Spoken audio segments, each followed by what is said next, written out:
And now against the backdrop, or against the background of the declining fortune of the manufacturing sector, experts, which include Africa's wealthiest man, has urged the federal government to employ strategic investments in infrastructure to reverse the trend and boost Nigeria's economy to its desired level among contemporary nations and in the world over. In his address as guest speaker at the landmark 50th Annual General Meeting of the Manufacturers Association of Nigeria MAN and the second Adiola Odutola lecture held yesterday in Lagos, Dangote expressed optimism that with the collective effort of all stakeholders, it is feasible to move Nigeria from developing nation to newly industrialized nation. Dangote said it is imperative that the familiar challenges limiting the pace of industrialization are frontally addressed while setting a clear-cut agenda for the next 10 years. Other experts have echoed this and identified certain factors bedeviling the sector. They identified priority investments in infrastructure and core industries, among other recommendations, as vital panaceas to boost Nigeria's economy to its desired level among contemporary nations and in the world over. Well, on the show today, I am joined by Olusegun Okwade, the chairman, Ikeja District Society of ICANN. In the meantime, I'll be joined with him, while later on we'll also be joined by Frank Omolape. Good to have you join us today, Olusegun.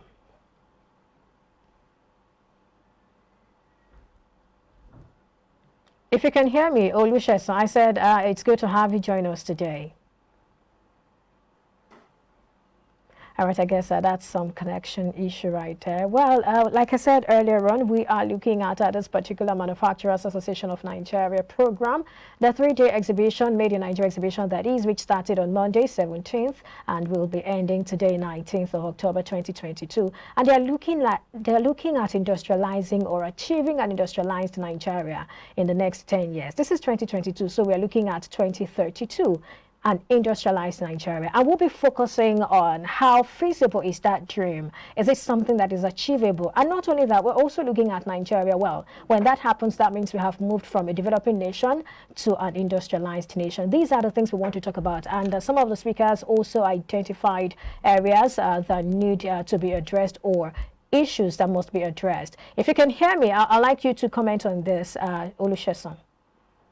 Thank you very much, Perpetua, and good morning to viewers once again. I read through your prologue for the 50th AGM of the Manufacturing Association of Nigeria, and some of the highlights of Dangote, who is a special guest of honor. Sincerely speaking, he nailed it by saying that we need infrastructure to move to industrialization, and stating that a 10-year plan is not. All right. I guess we're having connection issue there again, but he's also looking at what the wealthiest man in Africa said at that particular 50th Annual General Meeting, where we're looking at 10 years. How feasible is it to achieve this dream in 10 years? If you can hear me, do continue, please. Yeah, Perpetual, like I'm saying, I said having 10 years plan is not a problem, but implementation has been the challenge. Remember when we were approaching the year 2000, everybody was talking we're going into the millennium. Thereafter, we have Vision 2010, Vision 2020. We've had the economic group talking about 2030 again. Here we're talking, but the most problem we have is that we do the talk, but we don't act the talk, and it has brought us to where we are. But I give kudos to Dangote, who believed in this nation, have decided to commit so much resources, irrespective of the path that the government is taking to it, by first launching a very big refinery, of which so many other processes will follow through. Remember, I think early last year or late last year, himself and Femi Otedola were talking about having the biggest manufacturing of fertilizer, which the AFDB president alluded to, that will be a good boost. If we have some of the politicians who we feel are mismanaging our funds, investing back into this country, providing the basic infrastructure that is needed. I can tell you that with this that Dangote has done, it's going to be mind-blowing for Nigeria and Lagos in specific. Remember that the opening of that thing is talking about the ports that will be coming up again at a Lekki trade-free zone. Until government is intentional about certain things that is done, and we start producing, domesticating things locally, we may not go anywhere. We always have the plan, 10 years plan, 20 years plan, but when it comes to actualization and implementation of this policy, you see that the political will are not there. If the infrastructures are there, take for example power, that we're able to generate it. I can tell you that Nigerians are very creative. Who are the main people behind the success of all those developed world? It's still the same Nigerians that are actually putting their intellects to make sure that those things develop. So let the government be intentional. It's not that we don't have the plan. I think the major problem is the political will for implementation of some of those beautiful plans that are written. And I think with the transformation that we are getting from the wealthiest man in Africa as we speak, I think it's given the right direction, and other people are seeing the need for them to invest more in the country so that we can grow the nation together. All right. Well, apart from infrastructure, talk to us about some of the challenges really that's hindering us from achieving this particular goal of moving from a developing country to an industrialized country. Another aspect is policy somersaulting. You see the government coming up with a policy today, and tomorrow they are coming up with another policy that counter the initial one that they gave to us. The consistency of some of this policy will aid and assist an average businessman to plan effectively in some of the things that they need to do. But by and large, look at some of the monetary and fiscal policy. It's not been consistent, and it's not been favorable even to an average businessman. If this can be looked into, I'm sure we'll have a better and a prosperous nation, because the economic growth will just be in a quantum leap of some of the. All right. Well, he's talking about that are expected from them. I like that you talked about the some of the macroeconomic indications and indicators, beg your pardon, talking about the monetary policy and the fiscal policy. There are those who are saying that when we talk about inflation, if you want to address inflation, first you probably look at the cause of that inflation and then address those things frontally. But it would seem that the federal government is only bent on, hiking the MPR. Why is that so? What more should be done? Because we know that this is hurting manufacturers. It was some of the points that they raised yesterday. Some of the speakers talked about how that high interest rate is affecting them as producers, as manufacturers. And also at the end of the day, we find out that the cost of finance is also high. The cost of production is high. So, I mean, what are they left with at the end of the day? You see, when CBN brought out that policy after their last MPR, some of us laughed about it because that idea is only practicable if you have a production arm of the country to encourage people to produce and send so much to the offshore to generate more revenue.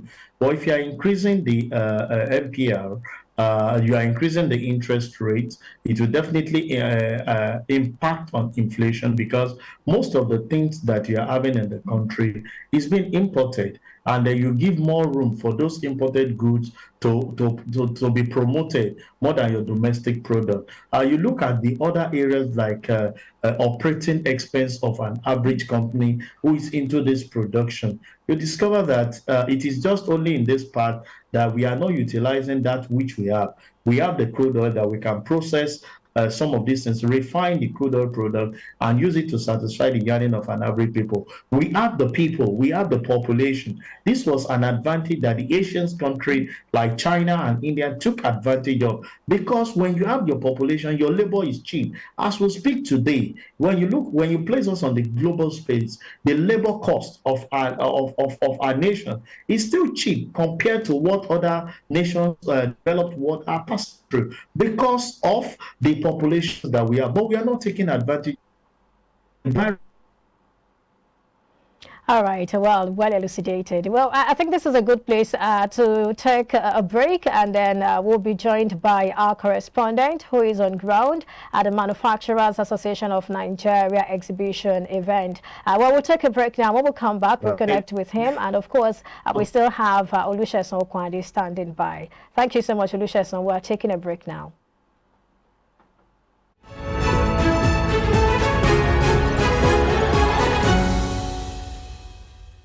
Frank Omalape, if you can hear me, thank you for joining us.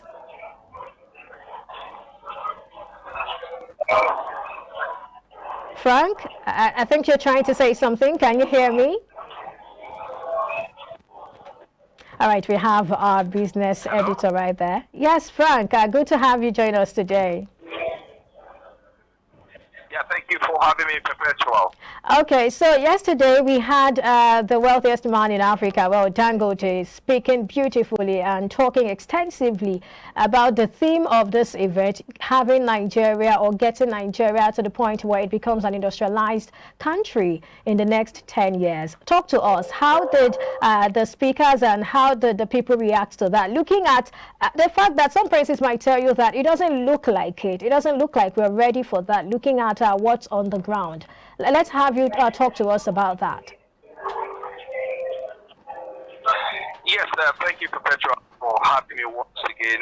Today is the last day of the 3D Made in Nigeria product exhibition here, happening live at Oriental Hotel here in Lagos, Nigeria.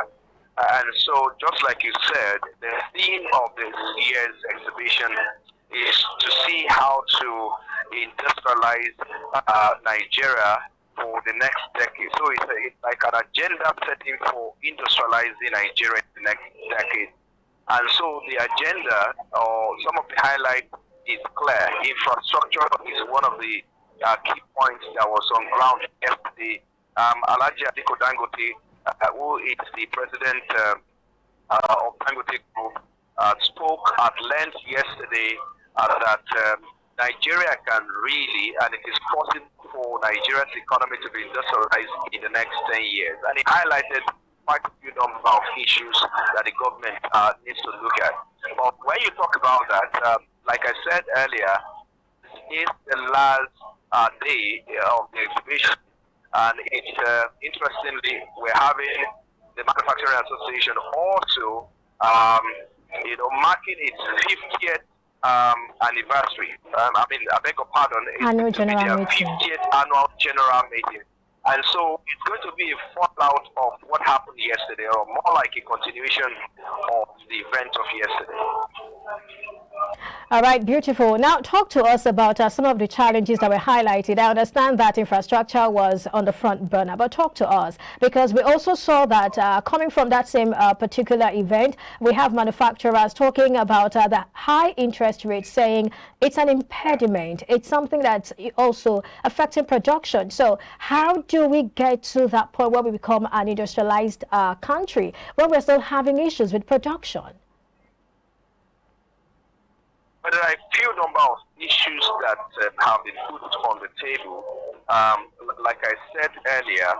But first off, on the point is drive the manufacturing growth. You cannot achieve an industrialized economy except you drive the manufacturing sector. And that's, of course, I've talked about yesterday. And we look quite a few highlights of how to do that. You have to look at the industry-oriented government policy, which has to do with the macroeconomic policy in regards to exchange and interest rates that you talked about earlier. You also need to look at the industrial policy that is jointly designed and formulated by the Monetary and Fiscal Authority. What we have before now is it's a situation where you have the monetary policy having to do their own schemes without in alignment or carrying along with the fiscal policy. So it looks like a disjointed or a divorce between a union that should be working together. And so what you've had before now is all of these institutions or authorities working on their own. But if they can look at how the monetary policy and the fiscal authority, the monetary authority and the fiscal authority can work together is one thing that can actually drive industry. And then you look at adequate infrastructure, like I talked about earlier. And when we talk about infrastructure, you look at energy, you look at gas, you look at reliable energy for the industrial sector at a reasonable tariff rate. Now, the last time we heard about what was happening in the electricity sector, we're hearing that they were going to increase the tariff, and of course, a lot of stakeholders came up and said that's not needed at the moment. So, if you have to talk about infrastructure, you must fix power, you must fix your energy sector, and of course, that has to. You can also diversify into renewable energy. You look at roads, it's also part of infrastructure. You can function an extensive rail system for transport. Efficiency force is also one of them. And so these are quite a number of people. If you have to drive, achieve that industrialized economy, then you must be able to drive your manufacturing sector. And some of these issues have to be put into considerations as well. All right. Thank you so much. We had a great time listening to you. Do enjoy the rest of the day. Hello, Professor.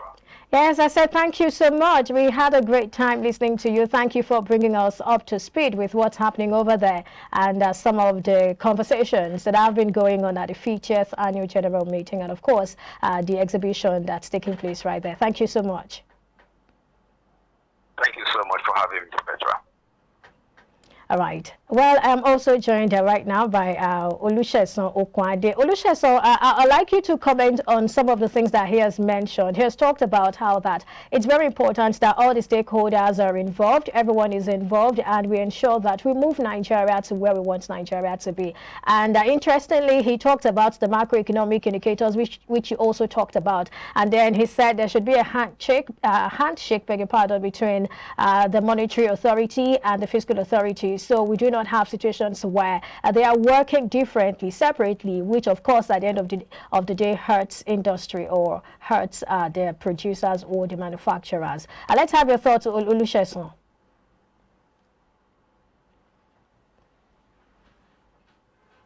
If you can hear me, Olusegun, I'd like to have your thought, maybe your parting shot on this particular conversation. Well, Perpetua, can you hear me? Yes, I can hear you. Go ahead, please. Oh, okay, yeah. Well, based on some of the things that Frank highlighted, I think he alluded to some of the facts I've actually established. I think what we need leaders who have the political will to drive the natural resources that we are endowed with in combination with the people that God has actually blessed us with. And if we can have the synergy of these two, see, when a country is productive in every arms that you need to talk about, the tourism aspect, the entertainment, we are there, raw material for some of those things. You can imagine the deposit of gold mine, the deposit of steel, how functional is our Jakarta to produce. These are things that if it's well developed, we can produce things within ourselves. First, use that to satisfy ourselves, even before we start considering, exporting to other countries to generate revenue. When the people are self-sufficient in everything that they do, you discover that more creativity will come their way. I hope and I wish that the new administration that is coming our way, because this current one are already marking their register.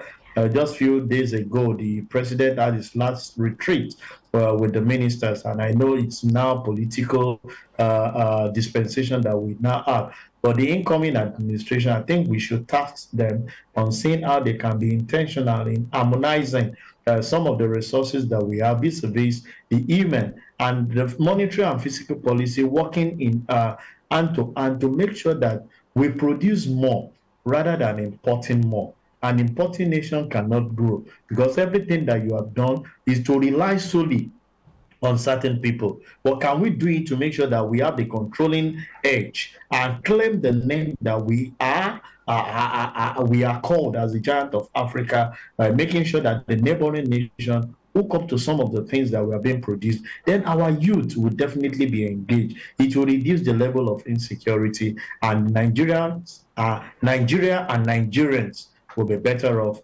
for it as people and as a nation. Wow, that's a good place to end the conversation. Many thanks to you, Olusegun Okunade, for sharing your thoughts with us on the show today. My pleasure always. Thanks for having me, and good morning to all our viewers. All right. Well, we've been speaking with Olusegun Okunade, the chairman, Ikeja District Society of ICANN. We'll take a break now, and when we come back, Nigeria's debt has increased over the last 3 to 4 years, and this increase in debt was occasioned by the different kinds of exogenous shocks that the country faced, which is not unique or which are not unique to Nigeria. And we wonder, could this necessitate a debt restructuring? Well, this is what we'll consider when we come back from this timeout. Stay with us.